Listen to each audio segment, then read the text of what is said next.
అందరికీ నమస్కారం. జయ ఏకాదశి కథ. జనవరి 29వ తేదీన జయ ఏకాదశి. జయ ఏకాదశి ఎంతో పవిత్రమైన విశేషమైన రోజు. ఈ జయ ఏకాదశి ప్రాముఖ్యతను పద్మపురాణం, భవిష్యోత్తర పురాణాలలో వివరించడం జరిగింది. ఈ రోజున ఉపవాసం పాటిస్తే బ్రహ్మహత్య వంటి మహాపాతకాలు కూడా వదిలించుకోవచ్చట. ఈ విషయాన్ని స్వయంగా శ్రీకృష్ణుడే యుధిష్ఠిరుడికి వివరించాడు. మాఘ శుక్ల ఏకాదశినే జయ ఏకాదశి, భీష్మ ఏకాదశి అని కూడా అంటారు. జయ ఏకాదశి నాడు తప్పకుండా వినవలసినటువంటి కథ గురించి ఇప్పుడు తెలుసుకుందాం. కథలోకి వెళ్ళే ముందు ఒక్క లైక్ చేసి జై శ్రీకృష్ణ అని కామెంట్ చేయండి. మీరిచ్చే చిన్న లైక్ నా ఛానల్ గ్రోత్కి ఎంతో సహాయపడుతుంది. ఇక కథలోకి వెళ్ళిపోదాం. ఒకనాడు నందనవనంలో జరుగుతున్న ఉత్సవానికి దేవతలు, పరిపూర్ణ సాధువులు, దైవీ పురుషులు హాజరయ్యారు. అక్కడ మాల్యవనుడనే గంధర్వుడు పాడుతూ ఉండగా పుష్పవతి అనే గంధర్వ బాలిక నృత్యం చేస్తూ ఉంది. ఈ క్రమంలోనే పుష్పవతి కళ్ళు మాల్యవనుడిపై పడడంతో అతని పట్ల ఆకర్షితురాలై సభా మర్యాదను మరిచి నృత్యం చేయడం ఆరంభించింది. సద్గుణవంతురాలైన గంధర్వ బాలికను చూసి మాల్యవనుడి మనస్సు చెలించి పాటలో కాస్త శ్రావ్యత తగ్గింది. దీనికి ఇంద్రుడు కోపించి పుష్పవతి, మాల్యవంతులను స్వర్గం వదిలి భూమిపై పిశాచాలుగా నివసించాలని శపించాడు. దీంతో ఇద్దరూ పిశాచాలుగా మారి హిమాలయ పర్వతంపై ఉన్న ఒక చెట్టుపై నివాసం ఏర్పరచుకున్నారు. రాత్రి సమయంలో చలి కారణంగా రాత్రంతా మేల్కొనే ఉండేవారు. వారు భూమిపై పడి అనేక కష్టాలను అనుభవిస్తూ చలిలో గడుపుతూ తెలియకుండానే ఒకసారి మాఘ శుక్ల ఏకాదశి అంటే జయ ఏకాదశి నాడు నిరాహారులై గడిపారు. ఈ జయ ఏకాదశి నాడు వీరిద్దరూ అనుకోకుండా ఉపవాసం ఉండడంతో వారి పిశాచ జన్మ నుంచి విముక్తి పొందారు. ఏకాదశి వ్రత ప్రభావం వల్ల వారి పాపాలు తొలగిపోయి వెంటనే శాపం నుండి విముక్తి పొంది మళ్ళీ దివ్య రూపాలతో స్వర్గానికి చేరుకున్నారు. తిరిగి పుష్పవతి, మాల్యవంతులకు స్వర్గంలో స్థానం లభించింది.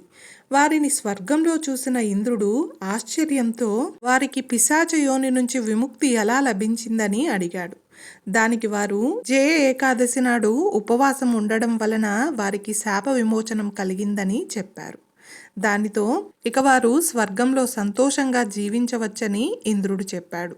ఇక ఈ మాఘ శుక్ల ఏకాదశినే జయ ఏకాదశి, అలాగే భీష్మ ఏకాదశి అని కూడా అంటారు. భీష్మ పితామహుడు పాండవులకు చేసినటువంటి మహోపదేశం మహాభారత సంగ్రామం పూర్తయిన తరువాత భీష్మ పితామహుడు అంపశయ్యపైనే ఉండిపోతాడు. ఎక్కడి వారు వారి వారి రాజ్యాలకు అక్కడి నుండి వెళ్ళిపోతారు. సుమారు నెల రోజుల పాటు గడుస్తాయి. ఇక ఆ తర్వాత పాండవులు, శ్రీకృష్ణుడు మాట్లాడుకునే ఒక సమయంలో ఒకనాడు హఠాత్తుగా శ్రీకృష్ణుడు పాండవులతో మాట్లాడుతూ ఆగిపోతాడు. అప్పుడు పాండవులకు గాబరా వేస్తుంది. ఏమైంది కృష్ణ అంటూ శ్రీకృష్ణుణ్ణి అడుగుతారు. అప్పుడు శ్రీకృష్ణుడు వారికి సమాధానం చెబుతూ కురుక్షేత్రంలో అంపశయ్యపై పవలించి ఉన్నటువంటి భీష్మ పితామహుడు నన్ను స్మరించుకుంటూ ఉన్నాడు. అందుకే నా మనసు అక్కడికి వెళ్ళిపోయింది. హే పాండవులారా, బయలుదేరండి. భీష్ముడి దగ్గరకు ఇప్పటికిప్పుడే వెళ్ళిపోవాలి. ఎందుకంటే భీష్ముడు ధర్మాలను అవపోసన పట్టినవాడు, శాస్త్రాలను పూర్తిగా ఆకలింపు చేసినటువంటి మహనీయుడు. మానవాళి తరించడానికి కావలసినటువంటి మార్గాలను స్పష్టంగా తెలిసినటువంటి మహనీయుడు. సులభంగా జీవకోటిని తరింపచేయడం ఏ విధంగానో అవగతం చేసుకున్నటువంటి గొప్ప మహనీయుడు. ధర్మపరంగా ఎలాంటి సంశయాలు ఉన్నప్పటికీ ప్రామాణికంగా తీర్చగలిగేటటువంటి ఏకైక మహానుభావుడు భీష్మ పితామహుడు. ఆయన దేహం నుండి నిష్క్రమించే సమయం ఆసన్నమవుతుంది. ఆయన అస్తమిస్తే లోకంలో ధర్మ సంశయాలు తీర్చేటటువంటి వ్యక్తులు ఎవ్వరూ ఉండరు. అందుకే సూక్ష్మ విషయాలను తెలుసుకుందాం రండి అంటూ భీష్మ పితామహుడు వద్దకు తీసుకువస్తాడు శ్రీకృష్ణుడు. అప్పుడు భీష్ముడు సుమారు నెలన్నర నుండి బాణాలపైనే పడి ఉంటాడు. దేహం నిండా బాణాలు. శక్తి పూర్తిగా క్షీణించిపోతుంది. అసలే మాఘమాసం. ఎండకు ఎండుతూ, మంచుకు తడుస్తూ, నీరు లేదు, ఆహారం లేదు. స్వచ్ఛంద మరణం తెచ్చుకోగలడు. కానీ ఆయన ఇన్ని ఇబ్బందులు భరిస్తూ అలాగే ఉండిపోయాడు. ఉత్తరాయణం వరకు ఉండాలని అనుకుంటాడు. అలా ఒక ఏకాదశి నాడు దేహం నుండి నిష్క్రమించాలని చెప్పి భగవంతుణ్ణి తలుచుకుంటాడు.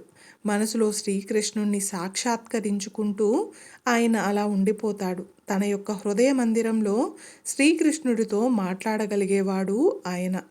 అంత జ్ఞానులైనటువంటి మహనీయులకు ఈ రోజు ఆ రోజు అనేటువంటి నియమం ఉండదు అని ఉపనిషత్తులు చెప్తున్నాయి. మరి అలాంటి వారు ఏ రోజు నిష్క్రమించినా పరమపదం లభిస్తుంది కదా. అలాంటి ధర్మాత్ముడికి స్వర్గం కూడా లభిస్తుంది. అయితే ఆయనకు సర్వము కూడా శ్రీకృష్ణుడే అని చెప్పి ఎప్పుడూ కూడా నమ్మేవాడు. ఆ విధంగా ఆయన ఏనాడు మరణించినా భగవంతుని యొక్క సాన్నిధ్యం కలగక మానదు. మరి అన్ని రోజులు అంపశయ్యపై ఎందుకు ఉండిపోయాడు? ఆయనకు తను చేసినటువంటి దోషం ఒకటి స్పష్టంగా జ్ఞాపకం వచ్చింది. చేసినటువంటి ప్రతి దోషం శరీరంపైనే రాసి ఉంటుందని, అది తొలగితే తప్ప సద్గతి ఏర్పడదట. అయితే ఆయన ఏ దోషం చేశాడన్న విషయానికి వస్తే, ఆయన ద్రౌపదికి సభా మధ్యలో అవమానం జరుగుతూ ఉంటే ఏమీ చేయలేకపోతాడు. సాక్షాత్ భగవత్ భక్తురాలికి అవమానం జరుగుతూ ఉంటే చూస్తూ కూర్చుండిపోతాడు. ద్రౌపదికి శ్రీకృష్ణుడంటే అత్యంత ప్రేమ. తన గురువులు వశిష్ఠుల వారు ఈ విధంగా చెప్పారు.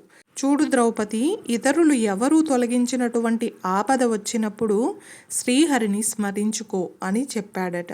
మరి ఆనాడు సభ మధ్యలో తన 5 అతి పరాక్రమమైనటువంటి భర్తలు ఏమీ చేయలేకపోతారు. కౌరవులను ఎదిరించడానికి వీరు లేకుండా పోతుంది వారికి. వారు కేవలం సామాన్యమైనటువంటి ధర్మాన్నే పాటించారు. కానీ సాటి మనిషిగా ఆమెను కాపాడాలనేటటువంటి విశేషమైనటువంటి ధర్మాన్ని పక్కన పెట్టారు. అయితే కృష్ణ భగవానుడు మాత్రం తన భక్తులకు జరిగేటటువంటి అవమానాన్ని అస్సలు చూస్తూ సహించలేడు. అలా చేసినందుకు మొత్తం 100 మంది కౌరవులను మట్టుపెట్టాడు. ఇక భీష్మ పితామహుడు ఆనాడు ధర్మరాజుకు తలెత్తినటువంటి సందేహాలను తీరుస్తూ ఉంటే పక్కనే ఉన్నటువంటి ద్రౌపది నవ్వుతూ, తాత, ఆనాడు నాకు అవమానం జరుగుతూ ఉంటే ఏమయ్యాయి ఈ ధర్మాలు అని అడిగిందట. అందుకు భీష్ముడు, అవును ద్రౌపది, నా దేహం దుర్యోధనుడి ఉప్పు తిన్నది. నా ఆధీనంలో లేదు. నాకు తెలుసు నీకు అవమానం జరిగిందని. కానీ నా దేహం నా మాట వినలేదు. అంతటి ఘోర పాపం చేశాను కాబట్టి ఆ యొక్క పాప ప్రక్షాళన కోసం ఇన్నాళ్ళు ఈ అంపశయ్యపై పడి ఉన్నాను అని చెప్తాడు. ఇక హస్తినా సింహాసనాన్ని కాపాడుతానని చెప్పి తాను తన తండ్రికి ఇచ్చినటువంటి వాగ్దానానికి కట్టుబడి ఉండిపోయాడు భీష్ముడు. కానీ పరిస్థితుల యొక్క ప్రభావం వలన విశేషమైనటువంటి ధర్మాన్ని కూడా పక్కన పెట్టాడు. హే ద్రౌపది, కృష్ణ భక్తిలో ఎలాంటి కల్మషము లేదు. కానీ శరీరం దుష్టమైపోయింది. దాన్ని పరిశుద్ధం చేసుకోవాలనే ఈ అంపశయ్యపై పడి ఉన్నాను.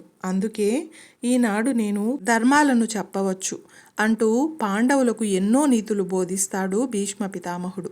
అలా భీష్మ ఏకాదశి నాడే, అంటే జయ ఏకాదశి నాడే భీష్ముడు తన దేహాన్ని విడవడానికి ఈ రోజును ఎంచుకున్నాడు.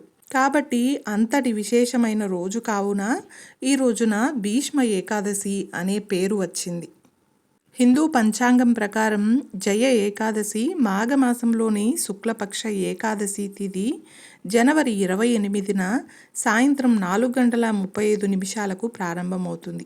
ఈ ఏకాదశి తిథి జనవరి 29న మధ్యాహ్నం 1:55 ముగిస్తుంది. కాబట్టి ఉదయ తిథి ప్రకారం ఈ సంవత్సరం జయ ఏకాదశి ఉపవాసం జనవరి 29న పాటించడం జరుగుతుంది.